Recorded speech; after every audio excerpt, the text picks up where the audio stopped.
Have you felt it? There's this quiet but super powerful shift happening in how and why we travel. We're moving away from just seeing places to actually truly feeling them. So let's get into this evolution from what we knew as sightseeing to this new idea of soul seeing. You know, for the longest time, planning a trip started with one question: where should I go? But that's not the starting point for a lot of people anymore. Now, the big question is, how do I want to feel? It seems like a small change, but it's a massive pivot, from focusing on a spot on the map to focusing on a destination inside yourself. To really get where we're going, we kind of have to look back at where we've been. For decades, travel was all about the checklist. It was this familiar, super rushed script that was all about maximizing the number of things we saw. And you know the drill, right? You show up at the famous landmark. You snap that perfect photo, the one that proves you were there. You post it online for everyone to see. And then, boom, you're off to the next spot on the list. The place itself was basically just a prop, and the photo was the real prize. It's wild when you think about it. Our itineraries basically became productivity tools. We jam-pack our days, trying to tick off every famous monument, every popular cafe, every single iconic viewpoint. We were told to see more, see more, see more. But in the process, we ended up feeling a whole lot less. And what was the result of all this whirlwind tourism? Straight up burnout. People were coming home from vacation not feeling rested or renewed, but just tired. That pressure to see everything meant there was no time to actually experience anything. And that's when things really started to crack, making way for something completely different.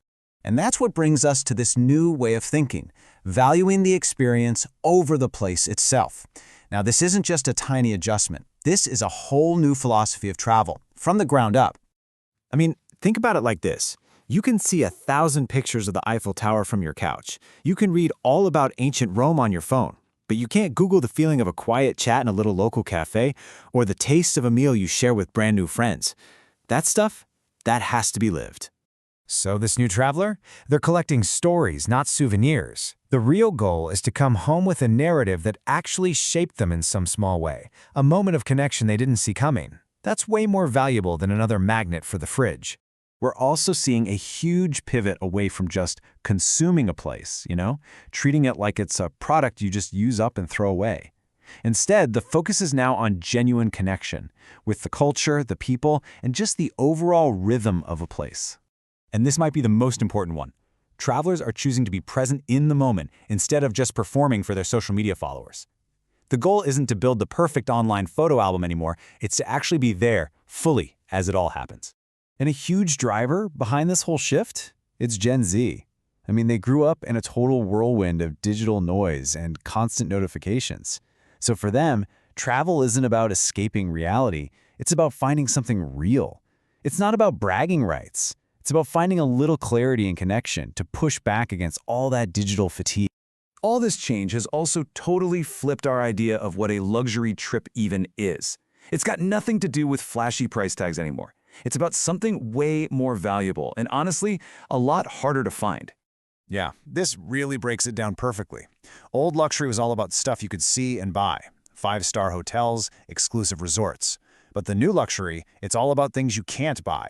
It's having time. It's finding stillness. It's the comfort of just being present in a world that never, ever stops moving. So, what does this whole soul-seeing thing actually look like when people plan a trip? Well, it usually takes one of 3 main forms. Heritage journeys that connect us to our past, wellness retreats that help us fix our present, and slow travel, which is all about deeply immersing ourselves in a place. Heritage travel is all about finding your personal context. It's about literally walking through your own history to understand where you come from. It's about feeling that history, not just reading about it. And when you do that, you create these deep emotional memories that stick with you in a way a textbook never could. And then there's wellness travel, which is no longer some niche little thing. For a lot of us, it's become a necessary tool for survival. In a world that's totally burned out, these trips are the destination. They're a chance to do a digital detox, recalibrate your emotions, and just restore your energy so you can go back to your life feeling stronger. And finally, there's slow travel.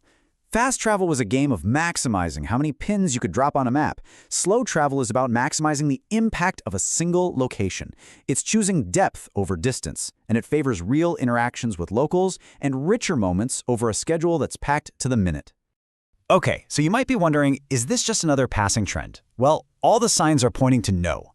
This looks like a permanent cultural shift, a full-blown movement that's being driven by some really deep needs in our modern world. The reason this has so much staying power is that it's a direct solution to our modern problems. We're dealing with widespread emotional fatigue, constant digital overload, and just this deep, deep desire for something authentic. Those are the forces pushing us to find travel that actually nourishes our souls instead of just distracting us for a week. And this right here, this just gets to the absolute heart of it. This whole trend isn't happening in a vacuum. It's a direct response to how fragmented and chaotic our daily lives had become. Travel is turning into the way we put ourselves back together. So when we look ahead, the ultimate test of a good trip is changing. It's not going to be about what you saw or where you went anymore. The new question, the one that's really going to matter, is this: did this journey change me? And this is really the core of the whole thing, isn't it? I mean, think about your own best trips. You might forget the names of the streets or the dates on the monuments, but that feeling of awe or connection or just pure quiet peace, that stays with you. So, to wrap this all up, sightseeing was always about looking outward, at the world. But this new era of soul-seeing, it's about looking inward. It's about using the world as a kind of mirror to help us understand ourselves and our own place in it. And really, that might just be the greatest destination there is.